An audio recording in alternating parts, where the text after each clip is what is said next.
To get access to this tool and any of our other tools that you might use in your real estate practice, visit leasix.agency/ultimate guide to register today. Don't forget that you can also subscribe to this channel to stay up to date on our latest tutorials and overviews of how AI can help you grow your real estate business and maximize the value of your time. So one of the things about AI is that there are so many platforms out there. There are so many ways that you can use those platforms. It makes it very difficult to organize your thoughts about how it is that you'll structure policies and training inside of your brokerage. So I thought I'd come up with this great tool that can be used to at least help focus your thoughts. It's an AI audit worksheet that is built off of and modeled off of an FMEA, a failure modes effects analysis, which is an engineering tool that firms all over the world use to help spot potential defects and take preventive actions to ensure that they don't exist and they don't happen. It's used very widely in the automotive industry. I used it when I worked at an engineering firm about 25 years ago because it was something one of our customers required us to do, and it helped us to really tackle a lot of quality issues. So you can use that same sort of model inside of your brokerage to understand how your agents are using AI and develop policies and procedures and training that actually reflects what is being done and take preventive actions to ensure that the things that are being done well. So what this essentially asks you to do is to identify the platforms, give yourself a description, and then evaluate based on 3 factors to develop a risk score. So scope will refer to how widely it's used inside of your brokerage. So say out of every 10 agents, how many are using AI? And it doesn't matter if they're using it a lot or using it a little. If they say, yes, I'm using AI, then you evaluate the scope based on that. The scale is how much and how intensely they're using AI. So if most of your agents were somebody like me, your scale would be pretty high because they're using AI to automate much of what it is that they're doing. But if most of your agents say, well, I dabble in it, and I don't really use it all that much because I'm so focused on doing other things, then your scale might be low. And impact is the likelihood of severity if problems occur. And this is where you really have to evaluate usage and potential. So the reality might be if they're not using it all that much and they're not using platforms that provide an opportunity for hallucinations, your impact might be low from a potential and a reality. But if they're using a platform that, say, has high potential for hallucinations, but they're not using it much, then you might fall somewhere in the middle. But this really depends on you getting feedback from your agents about how they're using it and rating that score. And then what this will do is actually assign a risk score to that particular platform and tell you where it falls in the priority of things, and then you can make some notes here as appropriate. So here's an example of how it is that we might use this form.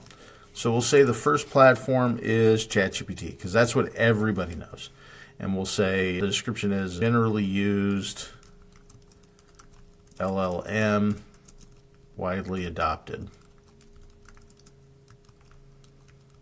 and referenced. All right, so your scope might be pretty high because everybody uses it at some level. But maybe most of your agents don't really use it a ton. They use it for some, but not really a ton.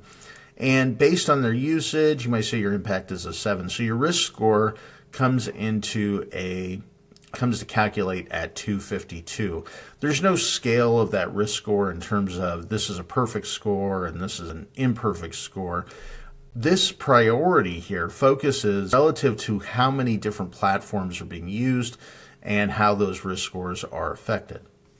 So we might say the next one might be Notebook LM, which is Google's research assistant AI. All right. And you might say here, nobody really uses this because they don't know much about it, but those that do use it a ton, and there's not really much severity for impact. So here you can see these scores automatically adjust, and this one becomes, well, you might want to focus, but this one is really your priority because of ChatGPT. So then we'll say Claude. Claude is another LLM competitor to ChatGPT, preferred by those who use AI a lot, which is, in my opinion, the case. So the scope might be, again, not many people use it, but those that use it are absolutely on a 10. And you might find that the impact is just a little bit less than ChatGPT. So you might say, okay, well, it's a focus because of that risk score, but it's still not quite the same as ChatGPT. So this might say similar to Claude, but scoring higher, needs to focus on features when writing guidelines. So the idea behind this is that it's a simple, very simple tool for you to audit usage inside of your brokerage. And the thing about it is as well that you have to absolutely engage your agents to understand how they're using AI, what they're using it for, and evaluate those practices so that you can develop something very comprehensive. In an audit survey here, these are suggested questions you could use on an audit survey. So, which AI tools have you observed being used? For each AI platform mentioned, what's the percentage of your agents that are using it? How frequently do they use it? What specific tasks are being done? I mean, these are all questions that give you an idea of how to scale out and score each of these different categories so that you can build a comprehensive list. And then suppose, this goes down for 30 platforms. I think beyond that, you're really looking at a scope, scale, and impact closer to 1 or 2 among each of the categories. But all of that said, the idea behind this is you can then evaluate systematically what's being done, how it's being used, and create training guidelines and training programs, find and identify experts on those particular platforms inside of your brokerage and outside of your brokerage to train them specifically on it. You can also come up with usage guidelines. You can create a resource library, whatever it is that you want to do to prevent these impacts from coming into practice.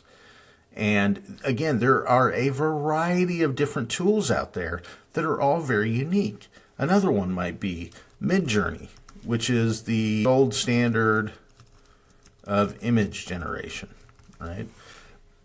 And again, you might say that it's scope, meaning how it's being used or how many people are using it, might be a 4.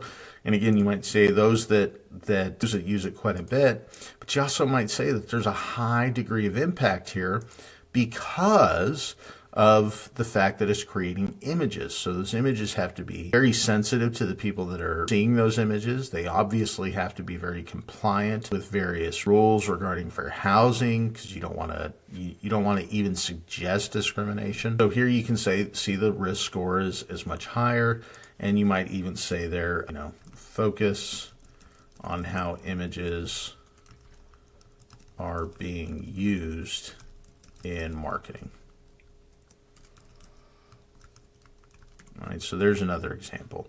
The point being here, there is no magic bullet, but this is a systematic way to compare different types of AI platforms to one another and then take proper action on your end to effectively understand what can be done to create an environment where AI is used effectively. Look, at the end of the day, you have to understand that AI is nothing more than a tool in your tool chest, which makes it no different than a pen and a piece of paper. Now, it's obviously a much more technologically advanced pen and piece of paper, but it doesn't replace the need for human thought and human purpose in what it is that you do. So just like with pen and paper, with a car, with a computer, you have to understand what the potential impacts are and how to properly account for those. The biggest challenge that you will find with AI is that it seems so intimidating because it's such a new technology, and it is very unique from the type of tool that a pen and piece of paper would be, that many people think, well, I'm not technologically advanced and I don't know how to handle this. You absolutely do. Because it's just a tool, go back to the basics and focus on how it is that you would guide the proper use of pen and paper the same way you would with AI, and then adapt your regulations, your guidelines, your training regime to focus on using AI effectively inside of your brokerage.